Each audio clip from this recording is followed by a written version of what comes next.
Hello students, welcome back on my channel. हम पढ़ रहे हैं बिजनेस स्टडीज़ की बुक और हमारा 11th क्लास का second chapter forms of business organisation चल रहा है। और इस चैप्टर में आज हम मेरिट्स और डीमेरिट्स पढ़ेंगे पार्टनरशिप फर्म की। Merits of partnership firm. The following points describe the advantages of A partnership firm. कुछ पॉइंट्स दे रखे हैं जो कि पार्टनरशिप फर्म की क्या क्या क्वालिटीज होते हैं उनको बताते हैं। अभी हम यह समझेंगे कि एक पार्टनरशिप फर्म में क्या क्या अच्छाइयाँ होती हैं और फिर हम बाद में पढ़ेंगे कि एक पार्टनरशिप फर्म में क्या क्या बुराइयाँ होती हैं। तो हम अब एक पार्टनरशिप फर्म में क्या क्या अच्छाइयाँ होती हैं यह डिस्कस करेंगे। ये कह रहा है कि ease of formation and closure, कि पार्टनरशिप फर्म जो होती है उसको बनाना और उसको क्लोज करना दोनों काम आसान होते हैं। तो यह पार्टनरशिप फर्म की क्या है, एक क्वालिटी है। A partnership firm can be formed easily by putting an agreement between the prospective partners into place whereby they agree to carry out the business of the firm and share risk.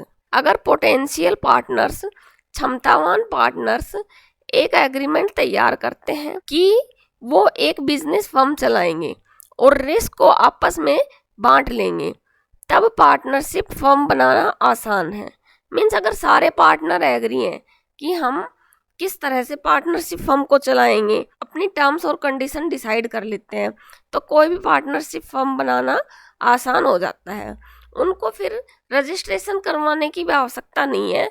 वो अपना एक लिखित में terms और condition decide कर लेते हैं कि हम क्या क्या काम करेंगे, क्या नहीं करेंगे और क्या हमारे रिस्क के शेयरिंग का रेशियो होगा। मीन्स अगर लॉस होता है फर्म में तो उनको किस शेयर में बांटना आपस में, और वो अपनी स्किल के अकॉर्डिंग डिसाइड कर लेते हैं कि हमें क्या क्या काम किसको करना है। There is no compulsion with respect to registration of the firm. तो उस स्थिति में उनको रजिस्ट्रेशन, जो फर्म है उसका रजिस्ट्रेशन करवाने की भी आवश्यकता नहीं है। Closure of the firm too is an easy task, और एक फर्म को क्लोज करना भी आसान होता है। अब सेकंड क्वालिटी क्या है पार्टनरशिप फर्म की, कि balance decision making.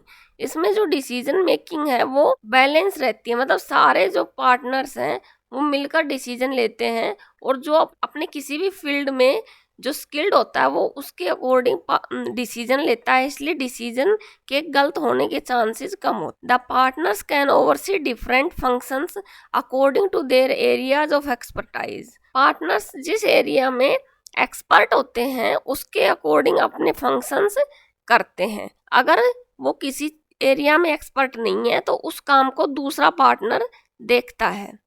Because of individual is not forced to handle different activities, they not only reduce the burden of work but also leads to fewer error in judgment।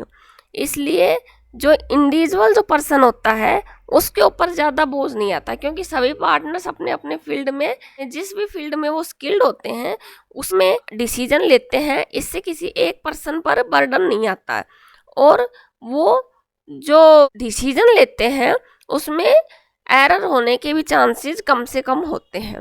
As a consequences decision are likely to be more balanced. इसलिए decision लेना भी बहुत आसान होता है और सही decision लिए जाते हैं। थर्ड जो मेरिट है पार्टनरशिप फर्म की वो है मोर फंड्स। इसमें सारे पार्टनर्स कैपिटल लगाते हैं, इसलिए फंड्स को रेज करना आसान होता है।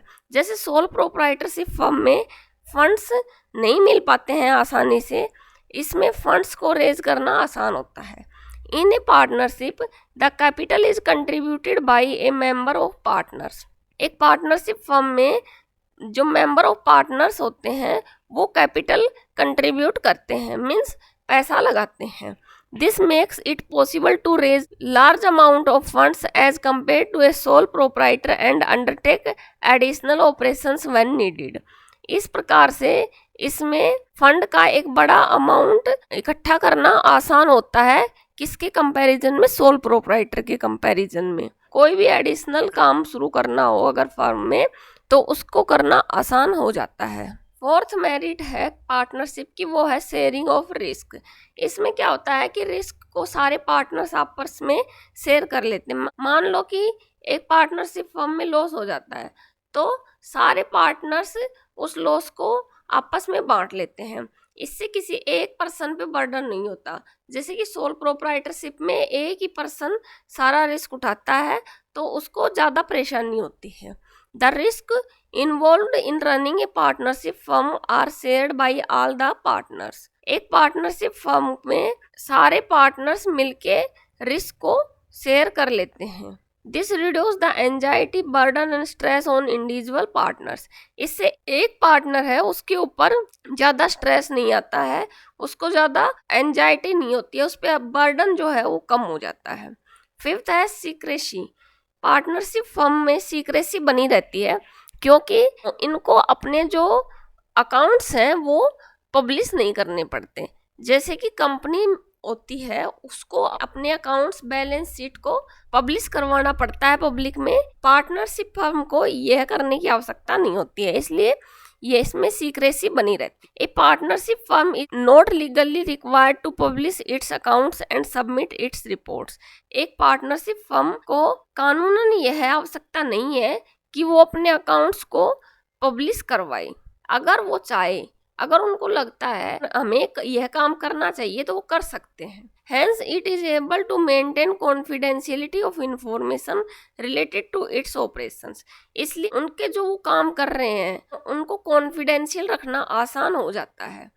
मीन्स अगर फर्म में कोई लॉस होने के चांसेस चल रहे हैं वो लोगों तक नहीं पहुंच पाते हैं। इससे उनको कैपिटल रेज करना आसान हो जाता है। मीन्स जैसे कि उनको पास कैपिटल की कमी है और वो चाहते हैं कि वो पार्टनरशिप फर्म में एक नए पार्टनर को इंट्रोड्यूस कर लें, लेकिन अगर किसी पार्टनर को पता होगा कि इसमें तो लॉस होने वाला है तो वो अपनी कैपिटल नहीं लगाएगा उसमें। अगर वो अकाउंट्स को पब्लिश नहीं करवाते हैं तो उस पार्टनर को नहीं पता लगेगा कि फर्म में क्या चल रहा है, तो कैपिटल को अरेंज करना आसान हो जाता है। अब हम पढ़ेंगे लिमिटेशंस ऑफ पार्टनरशिप फर्म। अभी तक हम पढ़ रहे थे कि क्या क्या क्वालिटी होती है पार्टनरशिप फर्म में, तो ये जो कमी निकालने का काम है ये तो हम बहुत अच्छे से कर सकते हैं। तो अब हम पार्टनरशिप फर्म में कमियां निकालेंगे। फर्स्ट है अनलिमिटेड लायबिलिटी। कह रहा है कि जो पार्टनरशिप फर्म है उसमें लायबिलिटी अनलिमिटेड होती है। क्यों अनलिमिटेड होती है? क्योंकि जो पार्टनर्स हैं वो सभी जो लॉस होता है उसको आपस में बांट लेते हैं, और अगर ज़्यादा लॉस हो गया और उनकी जो प्रॉपर्टी है, उनकी जो एसेट्स है पार्टनरशिप फर्म की, अगर उससे डेब्ट्स नहीं चुकाए जा रहे तो उनको अपनी जो प्रॉपर्टी है उसको बेचकर भी उनको डेब्ट चुकाने पड़ सकते। Partners are liable to repay debts even from their personal resources in case the business assets are not sufficient to meet its डेब्ट। अगर जो बिजनेस की एसेट है वो उस डेब्ट को चुकाने के लिए सफिशिएंट नहीं है तो उसको जो पार्टनर्स हैं उनको अपने पर्सनल रिसोर्स से भी उन डेब्ट्स की पेमेंट करनी पड़ सकती है। The liability of partners is both joint and several which may prove to be a drawback for those partners who have greater personal value. और ये कह रहे हैं कि एक प्रॉब्लम ये है पार्टनर्स की कि अगर एक पार्टनर्स के पास बहुत सारा पैसा है, जैसे कि वो रिच फैमिली से है, लेकिन जो दूसरा पार्टनर है उसके पास पैसा नहीं है उन डेब्ट्स को पेमेंट करने के लिए, लेकिन जिसने पैसा लगाया है पार्टनरशिप फर्म में वो क्या करा, भाई मेरे पैसे तो दो, तो वो तो जबरदस्ती जो वेल्दी है उससे कहेगा कि मेरे पैसे दो। अब वो ये भी नहीं कह सकता कि दूसरे पार्टनर से लो मैं तो हाफ दे सकता हूँ। क्यों नहीं कह सकता? क्योंकि वो कहेगा कि भाई तुम दोनों मिलके आए थे मेरे पास, तुम दोनों ने मिलकर पैसे लगाए थे, तो तुम दोनों मिलकर ही मेरे पैसों की पेमेंट के लिए रिस्पॉन्सिबल हो। तो वो जो वेल्दी जो पार्टनर है उसको अपने पास से ज़्यादा पेमेंट भी करनी पड़ सकती है। यह भी एक डिमेरिट है पार्टनरशिप फर्म की। They will have to repay the entire डेप्ट in case the other partner are unable to do so. इस कंडीशन में जो वेल्दी पार्टनर है उसको यह भी करना पड़ सकता है कि वो सारा डेप्ट उसको खुद चुकाना पड़े, अगर दूसरा पार्टनर्स उस डेप्ट को चुकाने के लिए कैपेबल नहीं है। तो हमने जो पार्टनरशिप के फीचर्स पढ़े थे उसमें पढ़ा था कि एक पार्टनर को सारी पेमेंट करनी पड़ सकती है, लेकिन वो बाद में दूसरे पार्टनर से उसके हिस्से के पैसे ले सकता है। सेकंड लिमिटेशन क्या है? Limited resources, there is a restriction on the number of partners. कह रहा है कि यहाँ पे एक लिमिटेड नंबर ऑफ पार्टनर्स ही एक पार्टनरशिप फर्म में हो सकते हैं, तो यह एक लिमिटेशन है इसकी। And hence contribution in term of capital investment is usually not sufficient to support large scale business operations. और कई बार क्या होता है कि जो कैपिटल पार्टनर से आती है वो सफिशिएंट नहीं होती है। कोई बिजनेस में अगर कोई बहुत बड़ा ऑपरेशन चल रहा है और उस ऑपरेशन को करने के लिए ज़्यादा कैपिटल की रिक्वायरमेंट है, तो उस कंडीशन में जो कैपिटल पार्टनर्स से रेज की जाती है वो सफिशिएंट नहीं होती। तो यह भी एक लायबिलिटी है कि पार्टनर्स की जो संख्या है वो कम है। As a result partnership firms face problems in expansion beyond a certain size.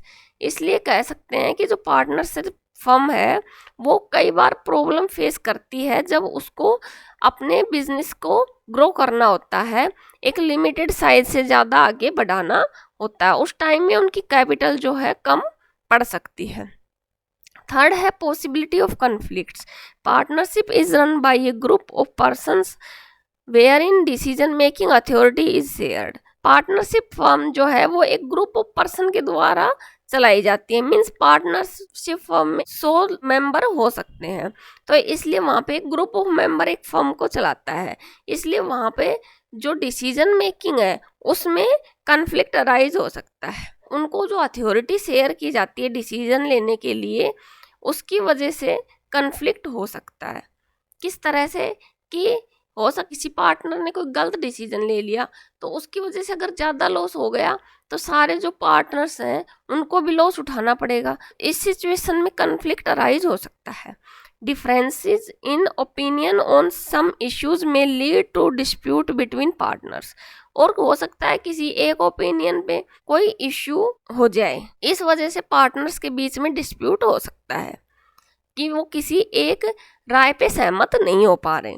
Further decisions of one partner are binding the other partners. अगर एक पार्टनर कोई डिसीजन लेता है तो उससे दूसरे जो पार्टनर्स हैं वो उससे बंधे हुए हैं। यह एक लिमिटेशंस है। किस तरह से? अगर जैसे किसी पार्टनर ने किसी फर्म से उसने कहा कि वो 30% डिस्काउंट पे सामान बेचेगा, तो उस डिसीजन से जो दूसरे पार्टनर्स हैं वो भी अफेक्ट होंगे और वो भी उसके उस डिसीजन से बंधे हुए होंगे। मीन्स वो भी मजबूर होंगे कि वो 30% पे बेच रहा है तो वो उसमें कुछ अड़चन नहीं डाल सकते। तो इस तरह से एक पार्टनर दूसरे पार्टनर से बंधा हुआ होता है। Thus an unwise decision by someone may result in financial ruin of all others। अगर एक पार्टनर्स कोई गलत फाइनेंशियल डिसीजन ले लेता है तो वो सारे पार्टनर्स उसमें लॉस उठाएंगे, इसलिए सारे पार्टनर्स उसमें बर्बाद हो सकते हैं। In case a partner desire to leave the firm. अगर एक पार्टनर फर्म को छोड़ना चाहता है, this can result in termination of partnership as there is a restriction on transfer of ownership. तो इस कंडीशन में पार्टनरशिप को ख़त्म करना पड़ेगा, क्योंकि वो अपनी जो ओनरशिप है वो ट्रांसफ़र नहीं कर सकता। उसमें रिस्ट्रिक्शन होता है कि कोई भी पार्टनर अपनी ओनरशिप को ट्रांसफ़र नहीं कर सकता है। फोर्थ जो लिमिटेशन है पार्टनरशिप फर्म की वो है lack of continuity. Partnership comes to an end with the death, retirement, insolvency of any partner. अगर कोई भी पार्टनर को कोई प्रॉब्लम हो जाती है, उसकी डेथ हो जाती है और वो पार्टनरशिप को अगर वो पार्टनरशिप फर्म को छोड़ना चाहता है तो उस टाइम पे पार्टनरशिप फर्म को ख़त्म करना पड़ेगा। उन्होंने जो एग्रीमेंट बनाया उसको पूरा जो है उसको ख़त्म करना पड़ेगा। It may result in lack of continuity. इसलिए यह भी एक ड्रॉबैक है पार्टनरशिप का कि उसको कंटिन्यू नहीं रख सकते। जो कंटिन्यूटी है पार्टनरशिप फर्म की वो ख़त्म हो जाती है। However the remaining partners can enter into a fresh agreement and continue to run the business. लेकिन अगर सारे दूसरे जो पार्टनर्स हैं वो अगर चाहते हैं कि उस फर्म को वो कंटिन्यू रखें तो वो एक नया एग्रीमेंट बना के उस बिजनेस को कंटिन्यू कर सकते हैं। फिफ्थ जो ड्रॉबैक है वो है लैक ऑफ पब्लिक कॉन्फिडेंस। जो हमने पढ़ा था पहले कि इसमें कॉन्फिडेंशियलिटी बनी रहती है, क्योंकि जो पार्टनरशिप फर्म है उनको अपने अकाउंट और बैलेंस शीट पब्लिश नहीं करनी पड़ती। अब ये कह रहा है कि इसकी वजह से जो पब्लिक है उसको उनके जो सीक्रेट्स हैं पार्टनरशिप के वो उनको पता नहीं चल पाते, इसलिए कोई उनका पार्टनर बनने के लिए नहीं सोच सकता, क्योंकि उनको डर रहता है कि हो सकता है कि उनका बिजनेस लॉस में जा रहा हो। तो a partnership firm is not legally required to publish its financial report और make other related information public. एक पार्टनरशिप फर्म को लीगली बाउंड नहीं है कि वो अपनी जो फाइनेंशियल रिपोर्ट है वो पब्लिक में शेयर करे। It is therefore difficult for any member of the public to ascertain the true financial status of a partnership firm। इसलिए जो पब्लिक में जो मेंबर हैं वो जो पार्टनरशिप फर्म है उसका फाइनेंशियल स्टेटस नहीं जान पाते हैं। As a result the confidence of the public is partnership firm is generally low. इसलिए जो पब्लिक है उसका कॉन्फिडेंस पार्टनरशिप फर्म में कम होता है, क्योंकि उनको श्योर नहीं होता कि ये फर्म लॉस में है कि प्रॉफिट में है, उनको पता ही नहीं लग पाता है, इसलिए वो उस पर कम विश्वास करते हैं। तो ये एक कमी है। मीन्स जो अच्छाइयाँ हैं पार्टनरशिप फर्म की वही उसी में से निकल के उनकी कुछ बुराइयां आ रही हैं। जैसे कि इंसान में होता है कि उसमें कुछ अच्छाइयाँ होती हैं, उन्हीं अच्छाइयों में से हम कुछ बुराइयां ढूंढ लेते हैं। इसी तरह से पार्टनरशिप में जो अच्छाइयाँ हैं उसी में से हम कुछ उसके ड्रॉबैक्स भी निकाल लेते हैं। और जब हम एक इंसान में जिससे हमारी कोई जान पहचान, जिससे हमें कोई फायदा नुकसान नहीं, हम उसमें अगर कमियां निकाल लेते हैं, उसमें अगर अच्छाइयाँ निकाल लेते हैं, तो ये पार्टनरशिप फर्म तो एक बिजनेस है जिससे हमें प्रॉफिट होगा या लॉस होगा, तो इसके जो है ड्रॉबैक्स और इसकी जो मेरिट्स हैं वो जानना हमारे लिए बहुत ही आवश्यक होता है। Okay students, thank you. Please like share my videos and please subscribe my channel.